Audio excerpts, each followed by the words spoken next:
Okay, so we got a range set up. What we're doing simply, we want to simulate some cover. We got 2 spots worth of cover. This really would simulate a post, a pillar, something that's going to stop incoming rounds while you're out.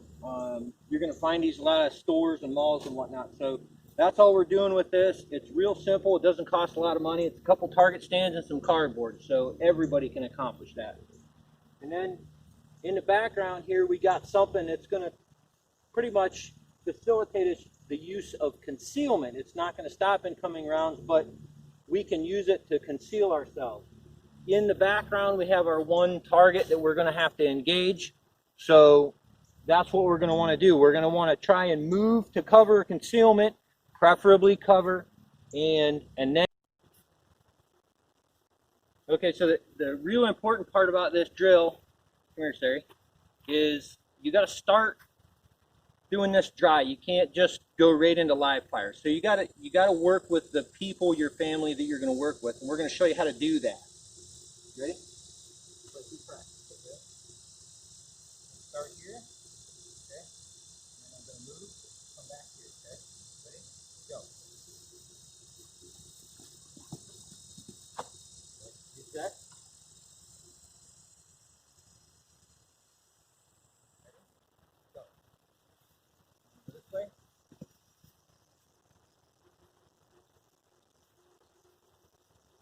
Ready? Okay. Go.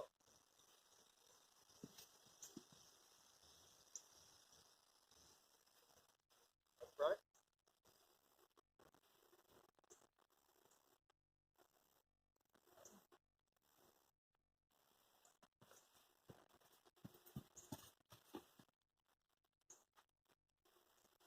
Okay, so it's real important you get this down before you go to live fire. Okay, go.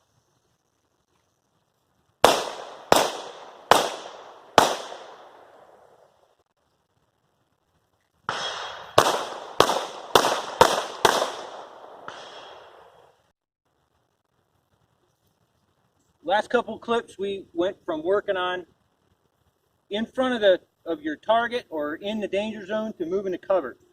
So now what we want to work on is, okay, you've found concealment, now you need to get from concealment to cover because you're afraid you're going to take incoming rounds. So we're going to work on moving from our concealment barrier over to our cover barrier. So one thing I want to point out is your helper, your partner, okay, they need to stay behind you. They don't want to be in front or behind as far as your movement direction goes.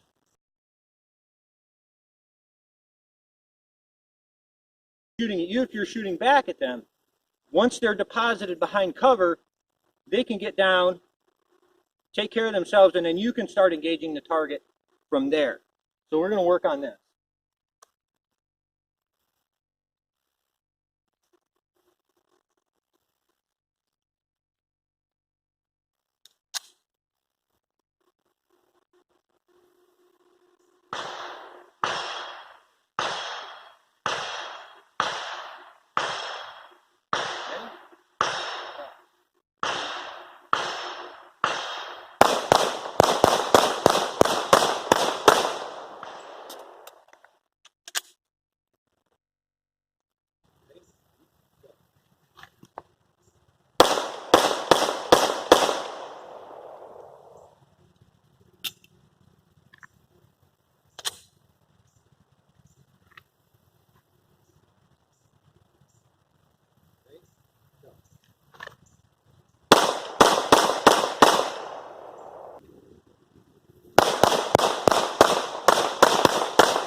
This weekend we started working on a couple of videos incorporating your family, and the direction was supposed to be more of like self-protection in a parking lot, something like that. And then, you know, over the course of this last few weeks, we've had 3 shootings in public places. So the direction that we're going to go today has changed wildly. As a firearms trainer, there's several things that really kind of confound me when we look at this kind of stuff. Number one is the lack of carry from people who are legally permitted to do so. I can't tell you how many times that I talk to people and they're like, well, I want to get my carry permit or license, but I don't know if I'm really going to carry that much. What's the point? If you're going to go through the process, then make sure you have it. It's like, not having a fire extinguisher at home, no smoke alarm, something like that. Get legal, get your permit, your license, whatever it is in your state, and then carry it with you. Learn how to use it. The complete and utter lack of training once people get their carry permit. I read a statistic one time, and they said that 1% continue their training, continue to learn, and I would guess that's probably pretty true.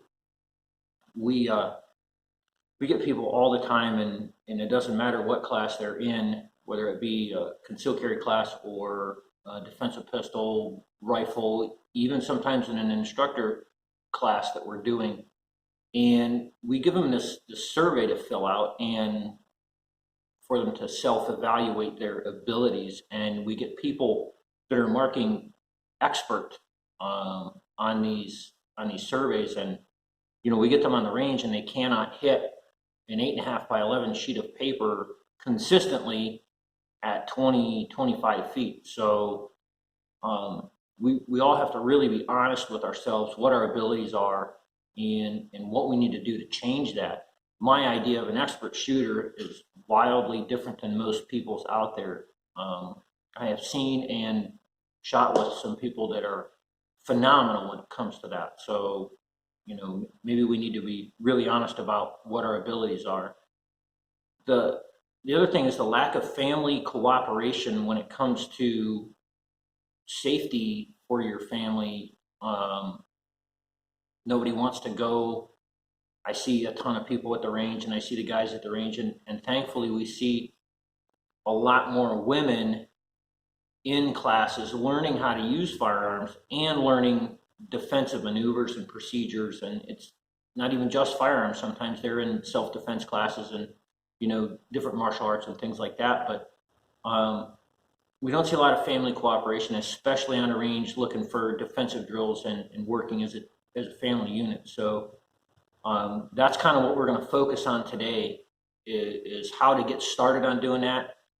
There's a depth of information when it comes to that kind of stuff, so we're just going to touch on a few topics today. A couple simple drills you can set up at the range and at home.